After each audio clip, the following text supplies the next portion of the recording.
Well, great to see everybody. Thank you for all being here. What a great opportunity for not only us as coaches, but really our student athletes. That's the one thing I've taken away from today is how grateful I am to see the smiles on student athletes' faces. You know, I look at our coaches and how much experience that we have in this conference and all the experiences that we've garnered as coaches, but you know, as student athletes, they only get one college experience, and how hard they fought through last season and the adversity and the trials and tribulations to be able to even be here today and be with our media resources. I'll see the smiles on their faces and to have a little bit of normalcy is exciting. It's exciting to start a new year. It's exciting to be able to have an off-season campaign with strength and conditioning, with spring training, with summer workouts, with a fall training camp getting ready to happen. The excitement of fans being in the stands and getting back to a little bit of what we're used to and being able to give those experiences to college football players. Exciting to meet our commissioner in this go-around and to see his vision and to see his confidence and really come away with an unbelievable first impression of what he is going to be about, how much he loves this conference and what he wants to do for it. So it's an exciting time, and it's an exciting time for college football to be able to move forward. I know that there's several topics to discussions to get into. I know you'll ask those questions. I'm thrilled to have Keaton Slovis and Drake London here with me today that I know will get a ton of questions, but we're here to service you and to be servants. So let's open it up for questions and see how we can help you. Coach Steve Finley from the Culver City Papers. What's the biggest difference between last year and this year for your offense and your defense? It's a great question. I know defensively it's just having the opportunity and the time to be able to grow and really to develop kind of the attitude of what Coach Orlando is. You know, you think about, I remember leaving the building March 15th of last year and not re-entering until July 6th. And Coach Orlando and Coach Snyder, our special teams coaches, you know, having to go and basically shrink a playbook down and say, hey, you know, this is what we're going to do. We're going to get really good at something, and really seeing those two phases advance. But in this offseason, being able to see the personality of what Coach Orlando brings and that defensive staff brings to the table has really rubbed off on our players. There's an edginess, a toughness, discipline, accountability, and really a bond between those defensive unit and what Coach Orlando has been able to create. Offensively, I was just so thankful for, you know, Keaton being able to get some of the experiences that he was given last year. Some were great successes, some late game heroics. Some were growth experiences from failures. But when you talk about, you know, I've always thought that being a quarterback is about reps and experiences, and to be away from the building and not being able to grow for 4 months, being an abbreviated training camp, it was so invaluable for that young man to be able to have 6 games to be able to grow. Now having a full off season, seeing how his confidence has developed, seeing how the team has really rallied around his leadership is exciting as a head coach. So I think those are probably the two biggest things that I've taken away. Coach Orlando's personality rubbing off on our defense and really the growth of Keaton.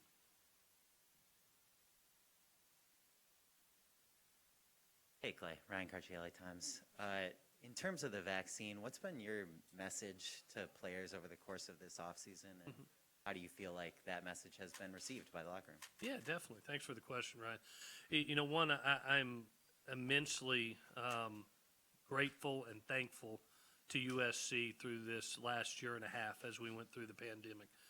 One, because they provided unbelievable knowledge to our players.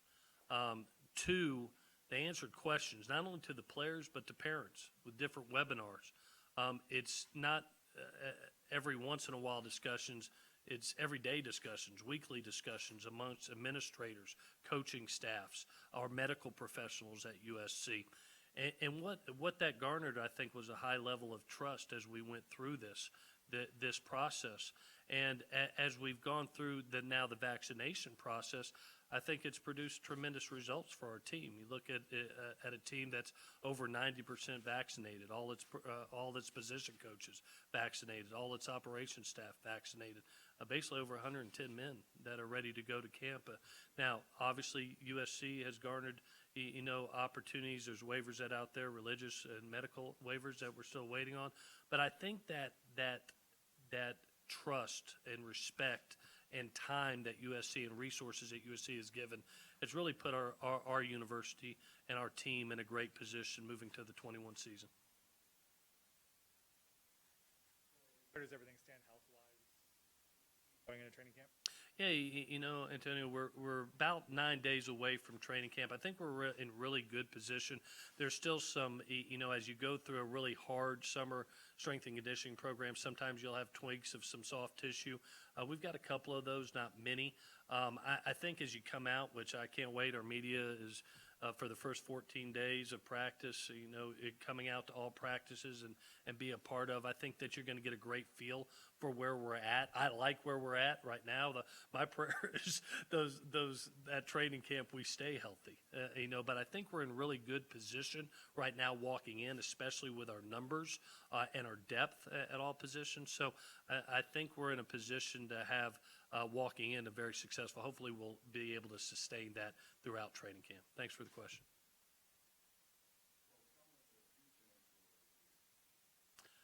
I tell you what, last year I had this question at one of the radio about what I learned the most over the past couple of years, and maybe last year learned the most and took away from the most. I thought one of the great silver linings of last year was how in the moment, how important it is to be in the moment for young men and for coaching staffs. As we were going through last season, it was you were fighting, clawing, scratching just to get to the next game and what it took to get to the next game. And you never looked too far ahead, or you didn't look behind. Sometimes when you're at USC and you have such grand expectations of championships and championship standards, you can get caught up looking way ahead. And last year, just living in the moment of, all right, we have to do everything in our power to be able to get to this game from a health and safety standpoint, to be able to prepare for a really quality opponent, to make the most of each game in an abbreviated season. Our kids took that opportunity, our staff took that opportunity. You look up, and we have an undefeated regular season, and we're in a Pac-12 championship game.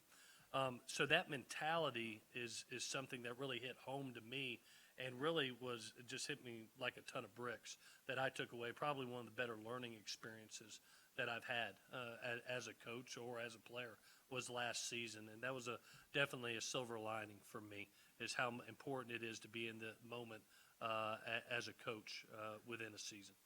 Where's Coach Steiner impacted your program most? Oh, my goodness. I really appreciate Mike Bone and Brandon Sauce and our administration because when we had the opportunity, they said, Coach, go get anybody you want. Go look at anywhere, any school. Let's go get the best of the best. And in doing and talking to several people and interviewing several people, I walked away and said, you know what, there's great trainers that are out there, but there's also great trainers that provide great culture.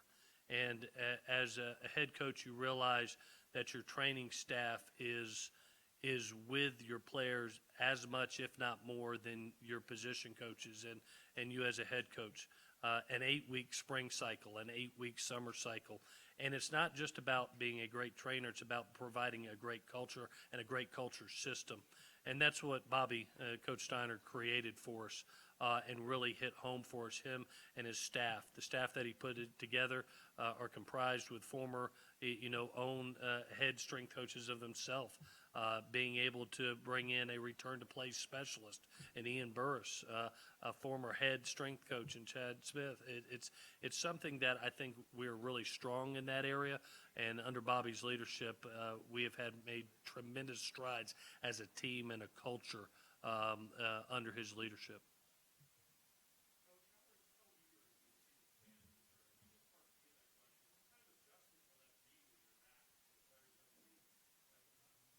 You never know what you got till it's gone. And heck, I missed y'all. We miss just being in front of people and having a chance to see people. So when you miss the media, gosh dog, you know you're going to miss the fans too. And so to be able to, like I said earlier, to be able to have a great college experience for our student athletes that only have, they only get this one time. To have our fans and our alumni back in the stands, that's part of college football. It's part that passion, that excitement, game day excitement, the band and Traveler coming out of the tunnel with 80, 90,000 around. That's what's special about college football. So to welcome that back, we're immensely excited to have that back in the fold. Obviously, with having fans back, I could hear Graham from the press box sometimes last year yelling down at Keenan. Obviously communication will come back into play and how important that is from being able to get in rowdy crowd formats and electric atmospheres and being able to handle that pressure. That will be something that comes back into play, and we welcome it because it means we're back to regular college football.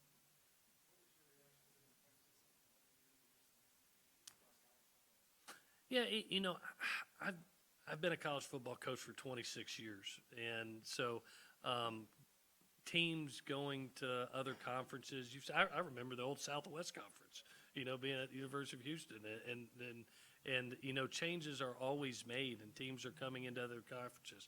It's obviously it's an exciting topic. You realize once you get the education that it's a little bit further down the line away, but I think for college coaches as well as college players, I give this recommendation: whether it's teams going to another conference, whether it's college football playoff expansion, our jobs as coaches and players is you better focus on this season. You better focus on your job and doing your job. And the best way you can help your football team is being productive and being successful. You help your team, you help your conference, and the reality, whether it is what is our conference doing, what is their conference doing, are we 4 teams, are we 12 teams? The reality is right now we're 4 teams, and we're fighting like heck to be one of those 4 teams to win that conference championship and be in that playoff. And so focus on what we are. And what I'm proud of is to be in this conference, and today hit home for me.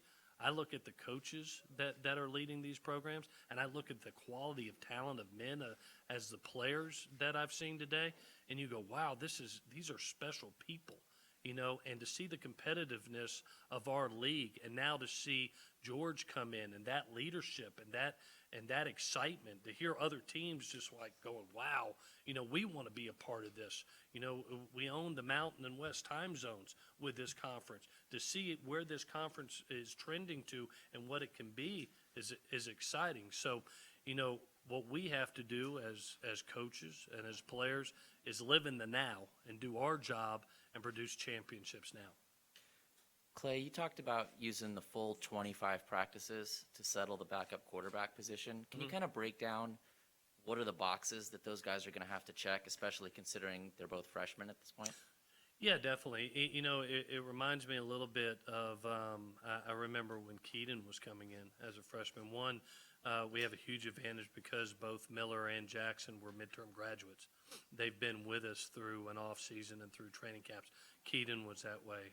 There's talented men in the room already, and you use those 25 practices to see where you're best at in the moment. I remember when Keaton went through it as a true freshman, and if you remember, Jack Sears and Matt Fink were in the room, 2 good dang quarterbacks, as well as JT Daniels. And it's about, where you are in the moment. I thought Keaton had a tremendous sense of urgency to be great. I see that from Miller and Jackson in this time period. How they treated the process in spring training, in the summer, how they've led our groups when Keaton's had obligations. They've ran a couple of the player run practices, which has been a great experience for them. But it takes 25 practices to evaluate, and that evaluation isn't over as you go through the season. Those guys will be battling for a while, so it's important that you not necessarily focus on, oh, what did I do today? Where am I standing? Just progress as a player, and whoever's the best in the moment in that first game will be labeled 2, and the other one will be labeled 3. But I want each and every one, just like Keaton did, you better prepare yourself as a starter because you never know when that time's coming. And I give credit to Keaton. He prepared, even though JT Daniels has started, he prepared like heck, compete against the other men in the room, prepare to be ready if his opportunity came. And you look at what he did his freshman year, that opportunity came, he made the most of it. Those two will be ready also. And I know that, winning obviously comes first, but how much of a priority is it, if possible, to get both those guys game action this year? Well, hopefully, we do our job and we can be up in some games. They have to be prepared for being one snap away if there's injury, just like Keaton was in the second quarter of the first game versus Fresno State, So those guys have to prepare like starters each and every game. But hopefully, we do our job. We're up in some games, and that provides opportunities for both guys to gain experience. That's the beauty of the redshirt rule that we currently have in play in college football is you can have 4 games worth of experience and still be redshirted. That would be invaluable to be able to have. So we hope we can provide that opportunity to both guys.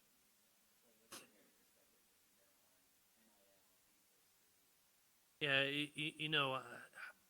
we've been living it, as you know, Ryan. We've been living it for a while, just being in the city of Los Angeles. You're talking about the number 1 college media market in the country, the number 2 pro media market in the country. You're talking about a city that is based on one-word names. I think of LeBron and Kobe and Snoop, Juju, Adoree, So that's part of being in Los Angeles and being in a championship city and a championship market. There's an advantageous thing to that. I watched Juju. Before name, image, and likeness was even there, our university be proactive in helping him build his brand and build his platform that enabled him to walk in the NFL and have tremendous opportunities. I'm thankful for the resources USC has given because I think universities are going to have to do 3 things in this standpoint, and we've lived it. We've been proactive as a university. I think, one, you're going to have to provide support, which our university has done with the merger of J1S, to be able to provide content versus video production, graphics, social media direction. I think you're going to have to provide compliance and what's right and wrong to do within it. And then I think you're going to have to provide knowledge in our merger with Altius of being able to say what's a good decision or a bad decision as you move forward. And at the end of the day, like I tell our players, remember the most important thing. It's great now in name, image, and likeness that you have marketing teams that can do their job and be able to find you opportunities. But what's your job as a student athlete? Your job as a student athlete is to get your degree, to be a master of your craft on and off the field when it comes to academics and athletics, and to put yourself in an extremely positive light of how you represent yourself, your family, your team, your university. If you focus on those 3 things, whether it's your degree, whether it's mastering your craft on the field, and how you present yourself on a day-to-day basis, I promise you opportunities are going to come about. I watched it with Juju Smith-Schuster before there was even name, image, and likeness. I watched it with Michael Pittman, and what he did at USC. So if you just concentrate on those 3 things and then have the support, the knowledge, and the compliance along with it, like our university provides, you're going to do great things. That's why our kids come to USC. Thanks for that question, Ryan. Have to worry about all those requests? Yeah, I think that's one of the advantages of going. It really wasn't if this was going to happen; it was when. And the proactiveness of our administration to be able to put these pieces in place and to educate our players when it was coming about, I think was really important. And I do take solace by doing this. Now they have marketing teams that can go out and do that work, so they can focus on their jobs, and their responsibilities and see the big picture. Big picture wealth is about getting your degree and being able, so when you do in the game, you do in the game and you're 26, 27, 28 years old, and that NFL pension doesn't kick in until you're 65, what am I going to do in that time period? Well, let's go get the 15th ranked academic university degree in the country, private school education, and see what that does for us. That's pretty special. Let's go do that. Let's go be a master of our craft. Only what, 0.4% go on to the NFL from college, all the college football players. It takes a lot to be able to get there. Focus on that. And then, brands want great people to represent their products. So be a great person. So focus on those three things. Get your academics, get your degree, be the best player you can be, and go be a great person. And great opportunities are going to come about. About 5 more minutes, guys.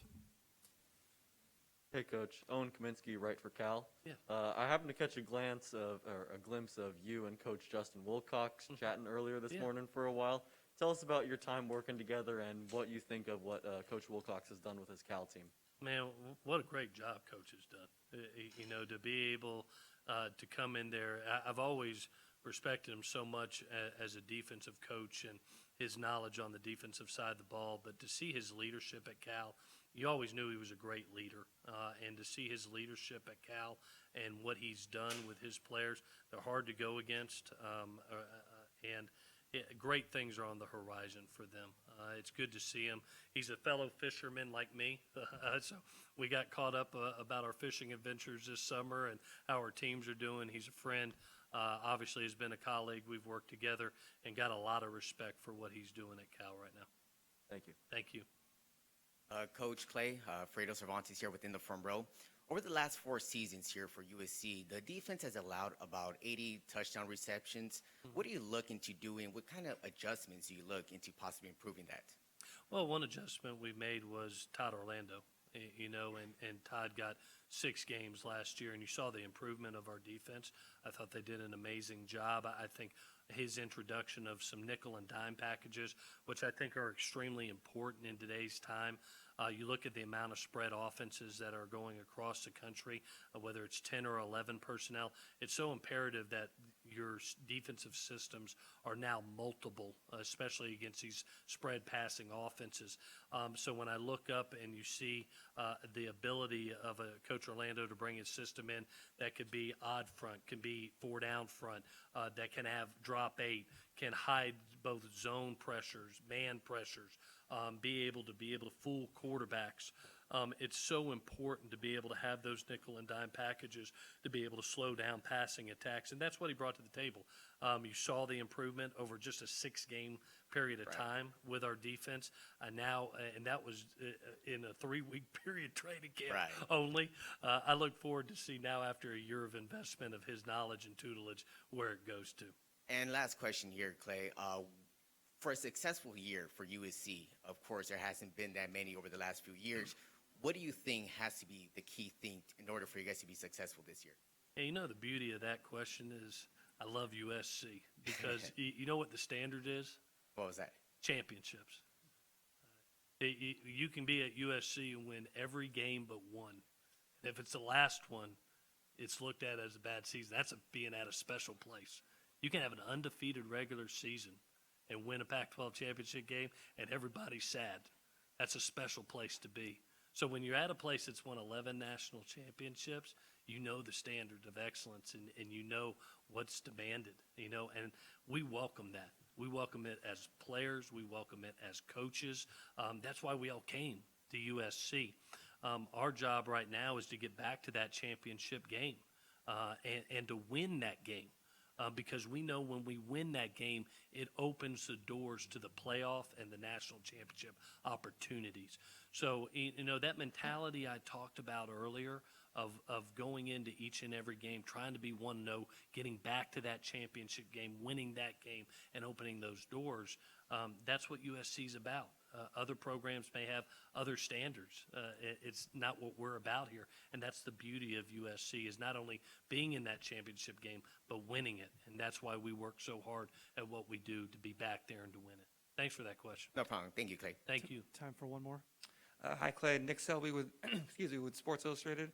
You mentioned the new commissioner's vision for the conference and getting back to that national championship level. What steps do you hope to see at a league level to get the conference there? One, we have a responsibility as one of the upper-level teams, elite teams in our conference, and the tradition of excellence that USC has. I've always felt that as we're successful, our conference is successful. So, yes, we have a responsibility as a program to be able to put ourselves at those championship expectations and live up to those standards. That's one thing I took away from George, and I loved is, he said, we're here to win championships.